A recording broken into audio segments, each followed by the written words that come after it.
అమిత్ షా చాలా క్లియర్గా ఒక సంకేతం ఇచ్చారు, సందేశం ఇచ్చేశారు.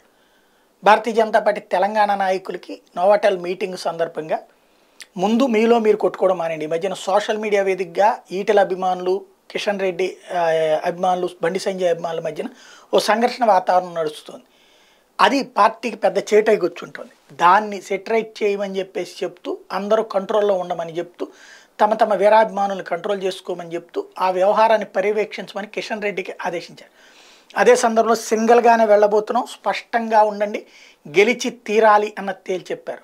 17 సీట్లకి కనీసం 10 సీట్లు గెలిచి తీరాలన్నటువంటిది, అంటే 15 అని చెప్పారు, కనీసం 10 గెలవాలన్నటువంటిది. భారతీయ జనతా పార్టీకి మంచి ఊపు ఉంది. 14% ప్రజలు ఓట్లేశారు. పార్లమెంటు సీట్లో కనీసం 25-30% దాకా ఓట్లు పడేటువంటి అవకాశం ఉంటుంది. తద్వారా ముగ్గురికి 3-30 అయినప్పుడు ఎసెట్ భారతీయ జనతా పార్టీకి వస్తుంది. అందులో మోడీ గెలుస్తారన్నది ఇప్పుడు కేసీఆర్ ఇది చూసేశారు, అయిపోయింది. అట్లాగే కాంగ్రెస్ పార్టీని చూశారు, అయిపోతుంది ఇప్పుడు ఉన్నటువంటి పరిస్థితులు. కాబట్టి నెక్స్ట్ మనదే, కాబట్టి విజయం ఖాయం, గట్టిగా ప్రయత్నించమని చెప్పేసి స్పష్టమైనటువంటి సంకేతం ఇచ్చారు.